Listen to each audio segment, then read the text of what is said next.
A graça e a paz do Senhor Jesus Cristo.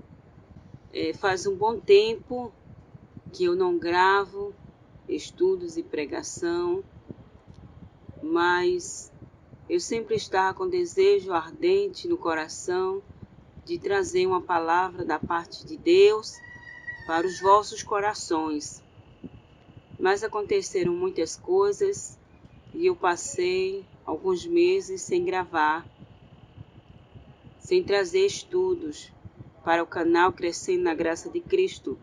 Quero pedir perdão a todos os inscritos, todas as inscritas no canal. Quero agradecer de coração por todos vocês que se inscreveram agora há pouco. Agradecer àqueles que já são inscritos há muito tempo. Que Deus abençoe a cada um. Antes de começar, vamos orar.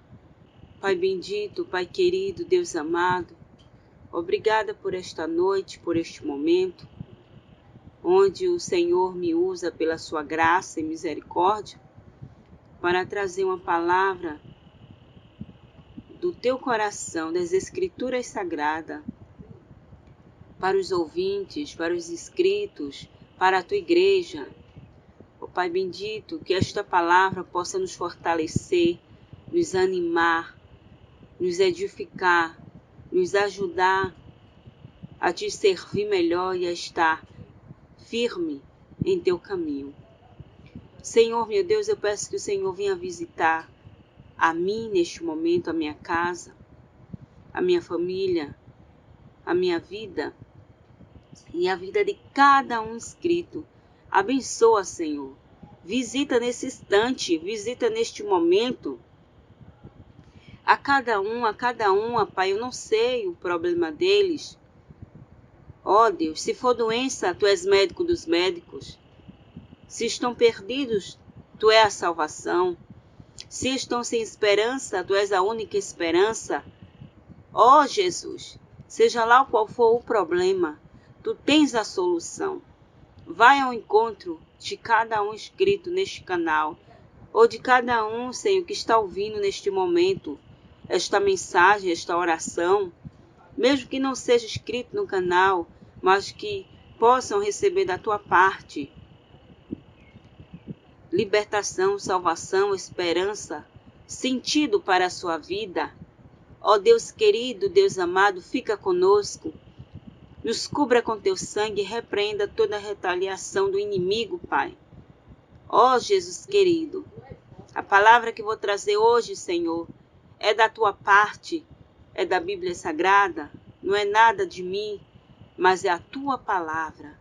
Continua usando essa Tua pequenina, simples e humilde serva, Pai, para a glória, a honra, o louvor, a exaltação do Teu nome, que eu seja sempre um canal para a glória do Teu nome. Perdoa os nossos pecados, ó Deus, e fica conosco, meu Senhor. Eu te peço, ó Pai, humildemente, em o nome do Teu Filho amado Jesus Cristo. Amém. E graças a Deus. Hoje eu vou trazer um estudo no livro, na carta aos Efésios, no capítulo 6 e o versículo do 10 em diante. Vamos iniciar a leitura bíblica. Abra aí a sua Bíblia se você puder acompanhar. Mas se você não puder acompanhar, você escute a palavra de Deus. Porque nas Escrituras está escrito que a fé vem pelo ouvir a palavra de Deus. Às vezes eu cito alguns versículos e não estou bem lembrada da referência, mas tem isso sim na Bíblia, que a fé vem pelo ouvir a palavra de Deus. Então ouça a palavra de Deus. Em Efésios, no capítulo 6, a partir do versículo 10, diz assim: sim, o tema do nosso estudo de hoje é revestidos da armadura de Deus. Revestidos da armadura de Deus. É um estudo forte, é um estudo que fala sobre uma batalha espiritual que o cristão vive diariamente, todos os dias. Veja que foi uma batalha para eu trazer esta mensagem. Foi uma batalha porque já fazem meses que este versículo, que este estudo estava ardendo em meu coração para trazer no canal. Mas sempre acontecia algo, alguma coisa, e passava os dias, passava os meses, e uma cobrança dentro de mim. Você precisa trazer esta palavra, você precisa trazer essa palavra, esse estudo, mas sempre acontecia alguma coisa. Mas hoje eu estou aqui trazendo para a glória de Deus, em nome de Jesus. E no versículo 10 da carta aos Efésios, diz assim: No demais, irmãos meus, fortalecei-vos no Senhor e na força do seu poder. Revestir-vos de toda a armadura de Deus, para que possais estar firme contra as astutas ciladas do diabo. Porque não temos que lutar contra carne e sangue, mas sim contra os principados, contra as potestades, contra os principados, contra os príncipes das trevas deste século, contra as hostes espirituais da maldade nos lugares celestiais. Portanto, tomai toda a armadura de Deus, para que possais resistir no dia mau, e havendo feito tudo, ficar firmes. Estais, pois, firmes, tendo cingido os vossos lombos com a verdade, e vestida a couraça da justiça, e calçado os pés na preparação do evangelho da paz, tomando sobretudo o escudo da fé, com o qual podereis apagar todos os dardos inflamados do maligno. Tomai também o capacete da salvação e a espada do Espírito, que é a palavra de Deus, orando em todo tempo, com toda a súplica, com toda oração e súplica no Espírito, e vigiando nisso, com toda a perseverança e súplica por todos os santos. Aleluia! Glórias a Deus!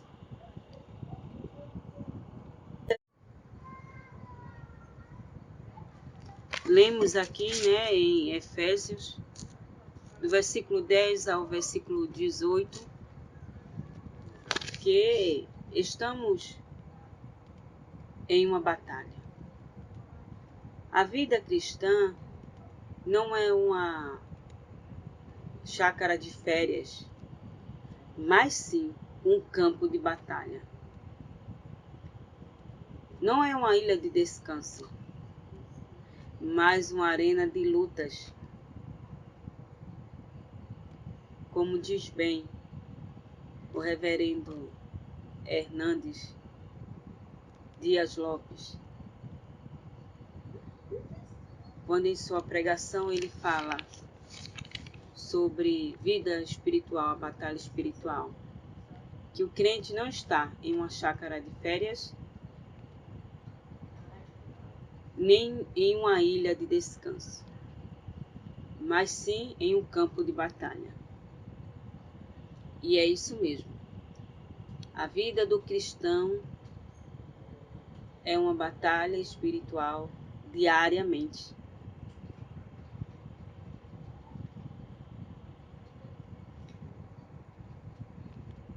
Há duas atitudes perigosas em relação à batalha espiritual, porque uns subestimam o inimigo, não conhece o seu poder, suas estratégias, sua malignidade, e não acredita na sua existência. Pensa que ele é apenas uma ideia irreal, que é um fantasma. Já outros falam demais no diabo, como se o diabo tivesse mais força do que Deus.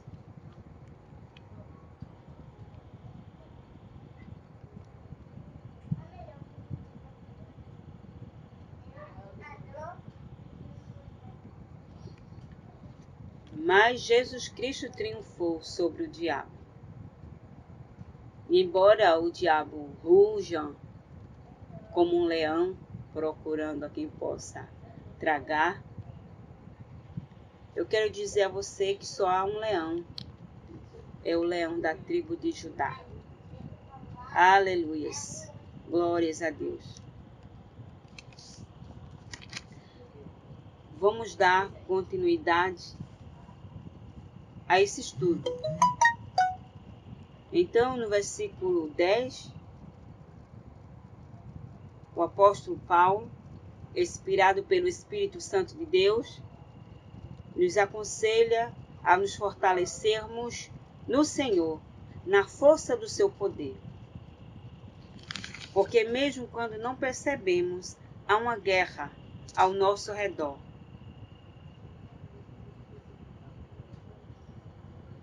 O apóstolo Paulo escreve que há uma luta.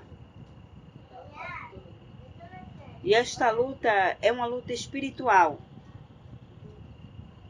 Não é uma luta material. É uma luta espiritual e que nós precisamos estar apercebidos. Precisamos nos despertar para esta realidade invisível, mas real.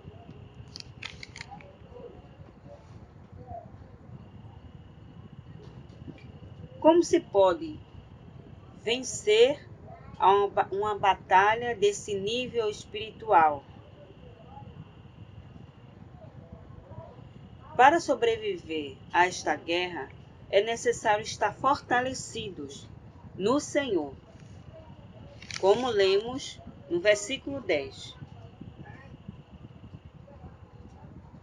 No demais, irmãos meus, fortalecei-vos no Senhor e na força do seu poder. Só mesmo estando fortalecidos em Deus e na força do seu poder, para vencermos esta guerra.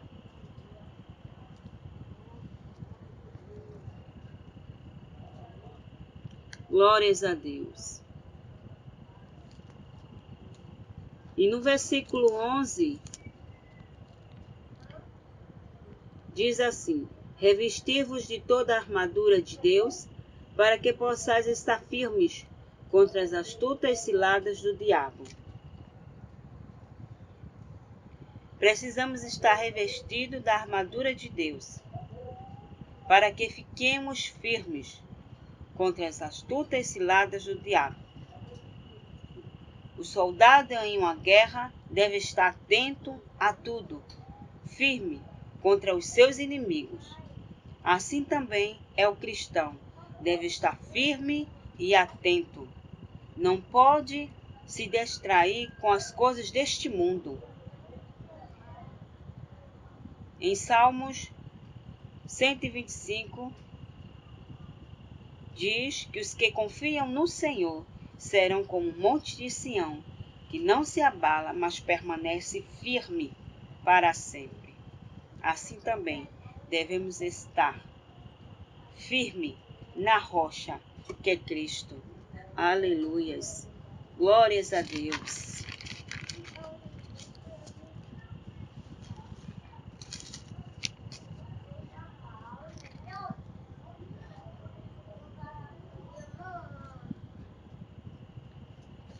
E aqui no versículo 12, diz assim: porque não temos que lutar contra carne e sangue, mas sim contra os principados, contra as potestades, contra os príncipes das trevas deste século, contra as hostes espirituais da maldade nos lugares celestiais. Há uma guerra, e nós já sabemos que há uma guerra. Agora precisamos conhecer o nosso inimigo. Como vamos lutar contra este inimigo sem saber quem é o nosso inimigo?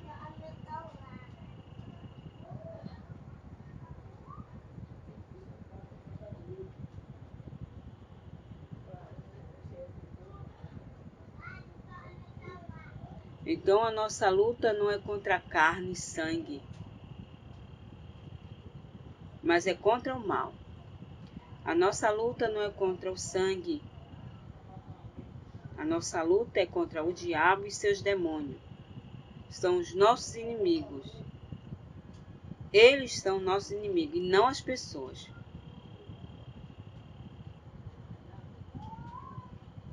Apesar de muitas vezes lutarmos contra as pessoas, odiarmos, agredirmos, ferirmos e atacamos, mas essas pessoas não são nossos inimigos.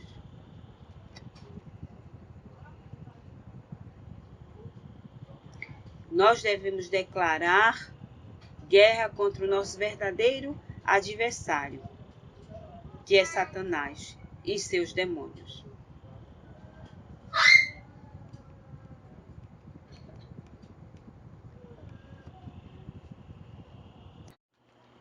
Apesar das vezes, ter pessoas que realmente são usadas pelo inimigo para te afrontar, para te perseguir, para te fazer mal, para te defamar.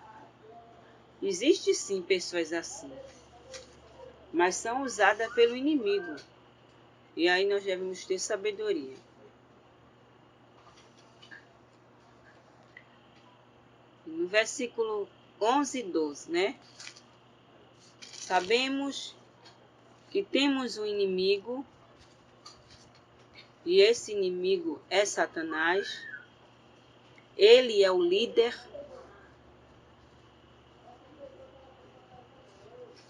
E na Bíblia fala que esse inimigo, ele tem muitos nomes. Cada um mostra uma das suas facetas. Na palavra de Deus, nas Escrituras Sagradas, encontramos vários nomes. Ele é conhecido como o Diabo, Satanás, Lucifer, Antiga Serpente, o Dragão, Beelzebu, Apolion, Abaddon, inimigo, adversário, acusador, tentador, maligno, pai da mentira, assassino, Deus deste século, príncipe da potestade do ar. O seu currículo é grande e extenso. Extenso e terrível.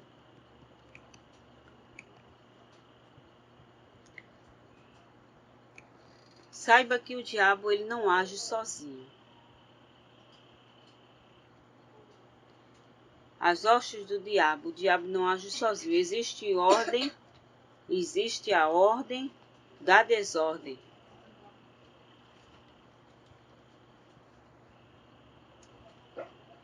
Há uma classificação. O reino das trevas possui uma organização. Existe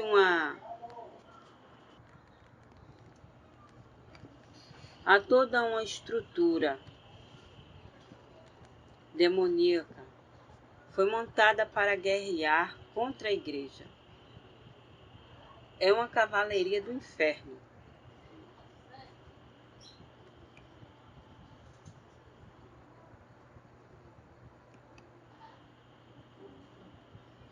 Mas Deus é maior para nos dar vitória.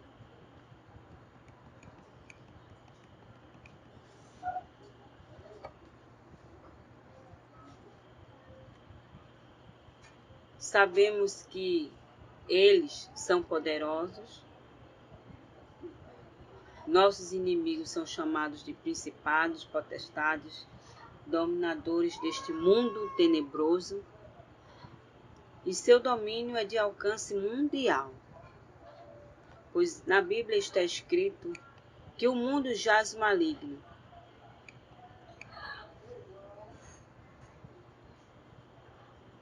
O diabo tem um reino e ele mantém os seus súditos escravizados no reino das trevas. É ele quem segue o entendimento das pessoas, é ele que atua na desobediência, fazendo das pessoas, seus escravos.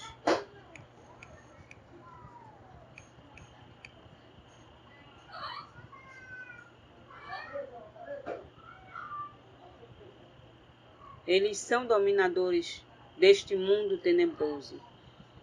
São as forças espirituais do mal que operam na esfera da realidade invisível, a qual os nossos olhos não veem, mas há uma força espiritual do mal operando.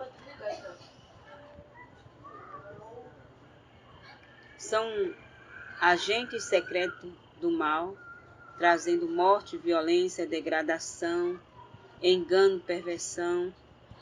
Temos visto guerra, violência, destruição, famílias arrebentadas, feitiçaria, coisas tenebrosas, manipulação. Tudo isso pelas mãos iníquas do diabo e suas hostes. Sabemos que eles são astutos.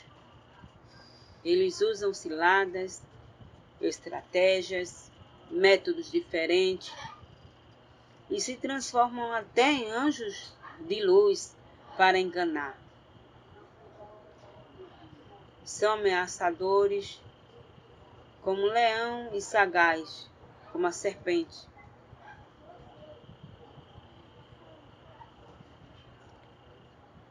Sua astúcia é mais letal que sua velocidade.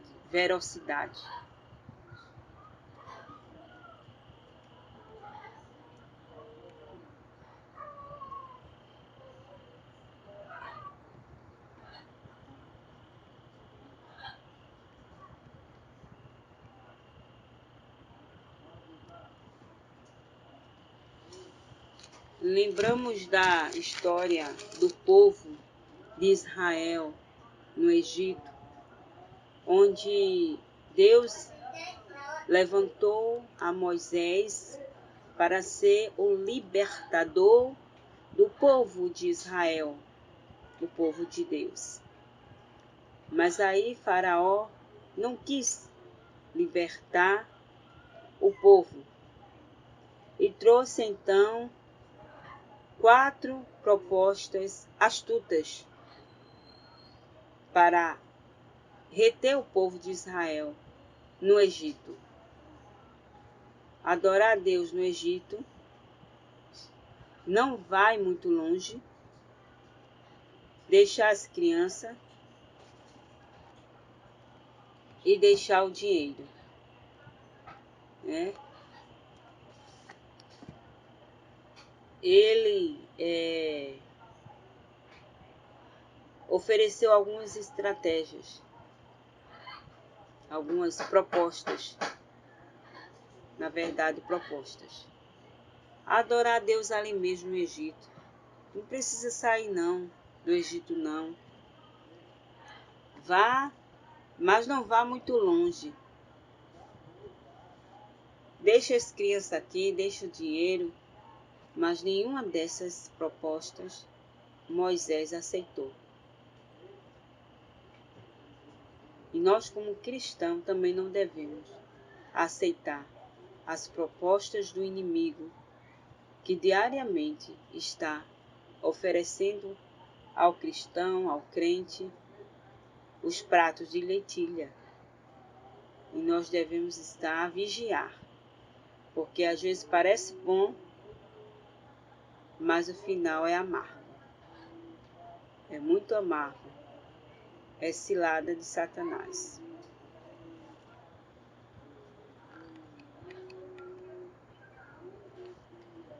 Porque Satanás, ele não vai armar cilada,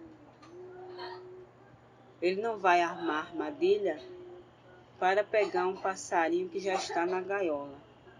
Ele quer aquele que está liberto. Ele quer aquele que está voando. Então, que nós possamos vigiar.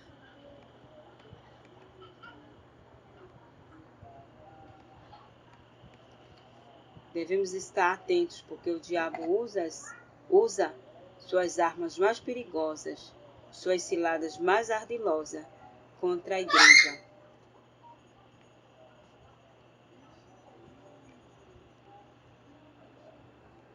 Estamos em guerra. E nós, como igreja, devemos ameaçar o inferno e não temermos ao inimigo.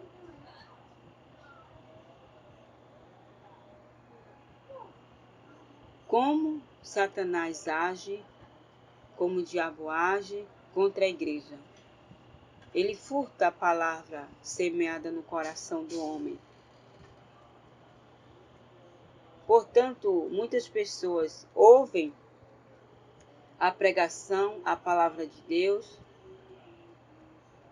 e não se convertem. Ao sair do templo, o inimigo vai e rouba aquela semente de seu coração. Ele trabalha colocando dúvida em seu coração, dúvida sobre a palavra de Deus. O inimigo está sempre gerando insatisfação. O povo de Israel sempre estava insatisfeito, reclamando de tudo, murmurando.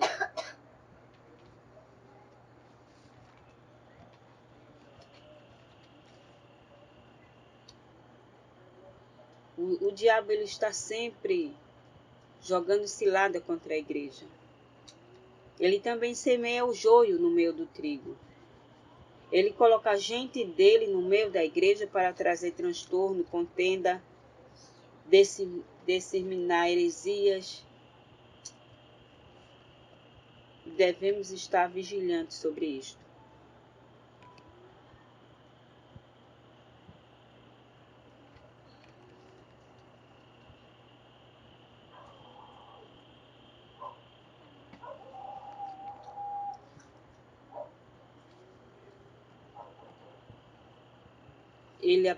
Ele aproveita brechas. Cuidado com a brecha. Nós devemos ter muito cuidado para não abrirmos brecha para o inimigo entrar.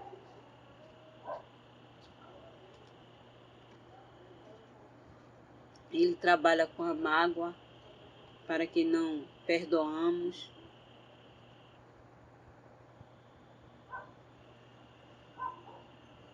Ele é o pai da mentira.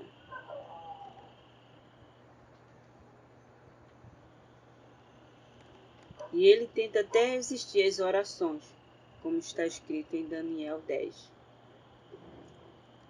Ele tenta atrapalhar o avanço da obra missionária. Ele até faz falsos milagres. Devemos estar atentos às ciladas do inimigo.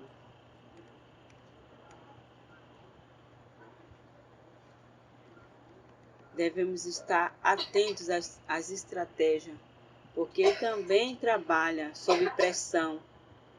Ele é estrategista, ele pressiona todo dia. Ele dá uma trégua, aparentemente, mas volta a atacar com mais força. Devemos estar vigilantes sobre tudo isso. E ele é insistente. Devemos vigiar, fecharmos as brechas.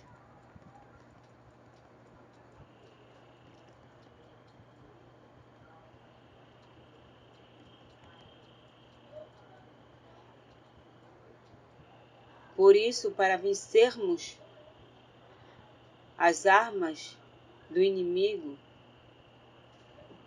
e conhecermos as armas da vitória, precisamos estar fortalecidos no Senhor e na força do seu poder. Glórias a Deus.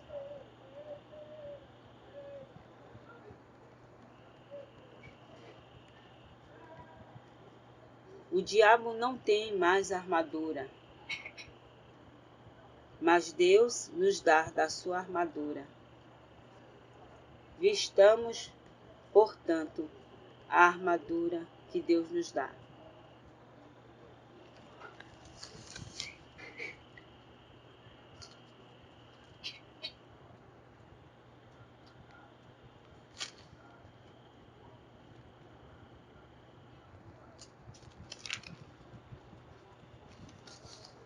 Em 1 Samuel, vai falar sobre a armadura que Saul vestiu em Davi. Mas a armadura de Saul não serviu para Davi.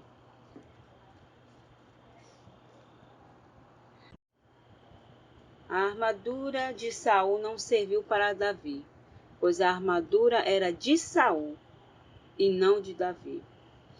O que aprendemos aqui é que não devemos usar a armadura de outra pessoa. Não vai caber em você. Somente a armadura de Deus é indicada para o cristão usar espiritualmente. A armadura de Saul não serviu para Davi, mas Davi reconheceu que o seu Deus é o Senhor dos exércitos, que está sobre todo e qualquer exército, possuidor da maior milícia. Aleluia! Então Davi foi até Golias, em nome do Senhor dos exércitos, com as armas espirituais, com fé, com confiança no Deus de Israel. Ele venceu a luta. No texto de 1 Samuel, indica que Davi era um servo disciplinado, e depois dessa vitória ele se tornou um grande guerreiro, e que aprendeu a usar as armas dos homens, mas principalmente a armadura de Deus. Glórias a Deus. Devemos usar a armadura de Deus.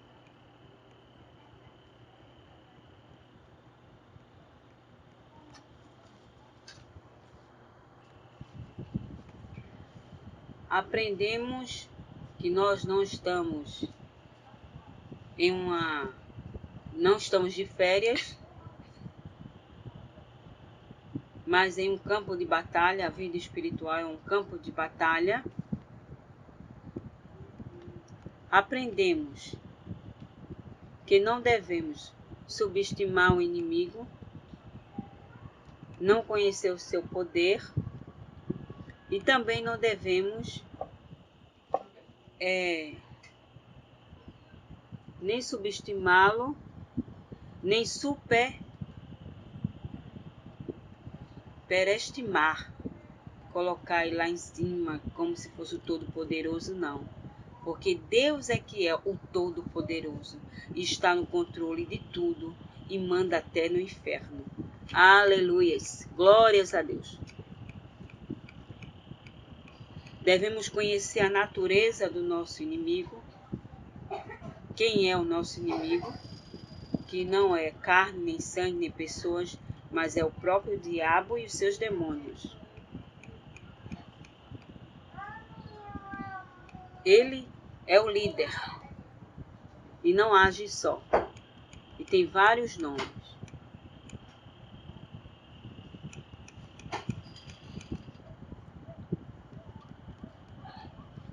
Que eles são poderosos, mas não é o Todo-Poderoso. O Todo-Poderoso é Deus. Sabemos que ele é astuto. Sabemos que ele age lançando armadilha, oferecendo propostas que parecem ser vantajosas, mas não é.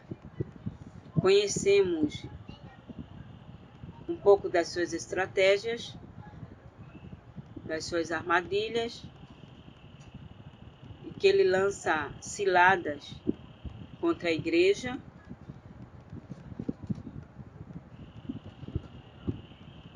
Que ele trabalha de várias formas, sob pressão, insistência.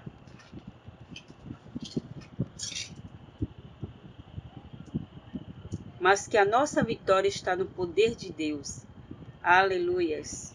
E vamos agora conhecer um pouco sobre a armadura de Deus. Quais são elas, quantas são e para que serve cada uma delas, pois dela devemos estar revestidos todos os dias de nossa vida. A armadura de Deus. Um lutador deve estar bem equipado, porque o inimigo sabe qual é o seu ponto fraco. E se faltar qualquer peça da sua armadura naquele ponto fraco, é justamente ali onde o inimigo vai atacar. Por isso devemos usar toda a armadura de Deus.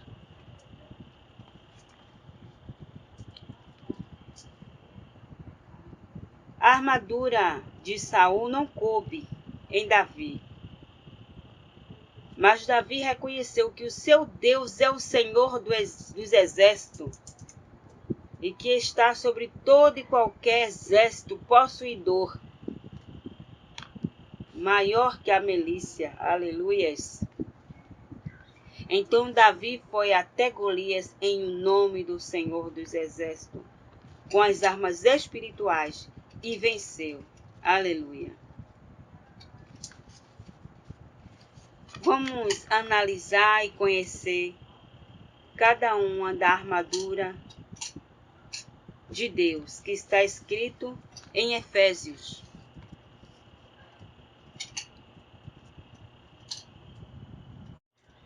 O cinto da verdade.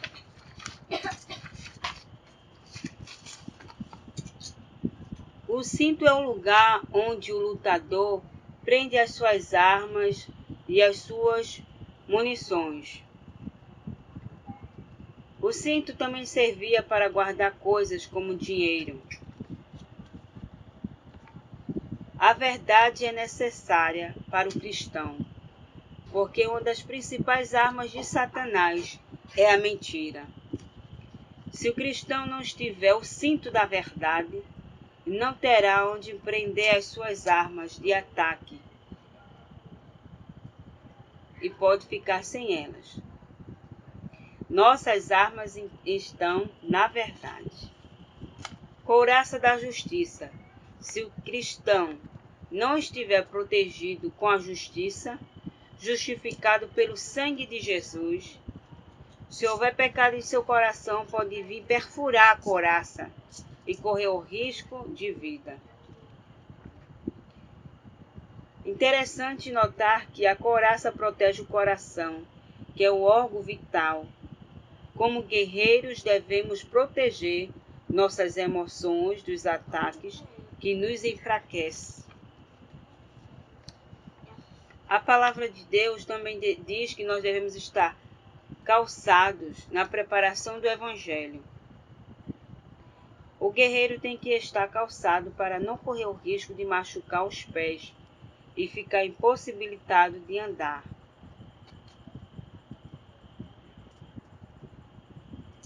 Quando o crente está firmado sobre a palavra, não corre o risco de tropeçar. Devemos anunciar as boas novas de salvação, que é o Evangelho de Cristo. Escudo da fé. Quando o texto diz tomai sobretudo, significa que o escudo serve para proteger todo o corpo. Deus quer que o cristão, ao pelejar, coloque sua fé na frente dos problemas, com sua defesa. Com a fé podemos apagar todos os dados do maligno. O capacete serve para proteger a cabeça, que é a parte que comanda todo o corpo. O crente precisa estar com a sua mente protegida, lavada no sangue de Jesus contra as setas, contra as heresias, tentações do inimigo. E quem protege é o capacete da salvação. Se estivermos com a mente envolvida, com a certeza da salvação, não cairemos nas ciladas do inimigo. A espada do Espírito, a palavra de Deus. A espada serve para ferir, cortar, sangrar. Todas as armas são de defesa, mas a espada do Espírito, essa é a única de ataque. A espada serve para ferir, cortar, sangrar. É uma arma de ataque. a palavra de Deus. Esta é a melhor arma, é a que o inimigo mais teme, é a palavra de Deus. Hebreus 4:12. Infelizmente, muitos cristãos hoje não têm muito usado esta arma. Em alguns nem conhecem bem a sua arma, a palavra de Deus, pois não leem, não praticam a palavra de Deus. Jesus, ele usou a palavra para enfrentar Satanás em todas as tentações no deserto. Mateus 4:1 e 11.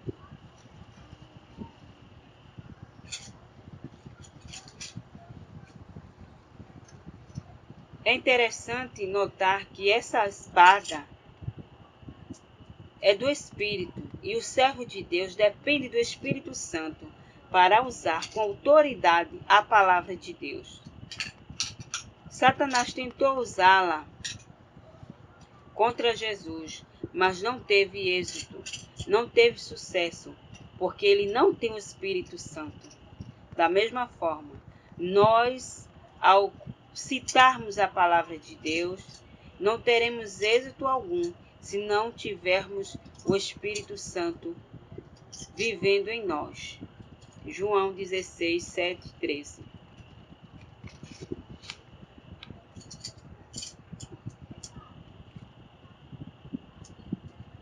O general e o quartel. O soldado de Cristo deve estar ligado ao seu superior.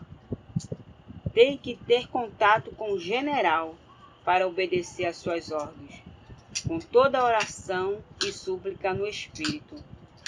O soldado deve estar cheio do Espírito Santo, sempre orando em Espírito, por ele e pelos seus irmãos em Cristo, como diz a palavra de Deus.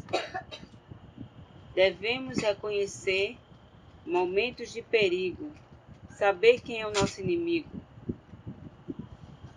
e estarmos atentos.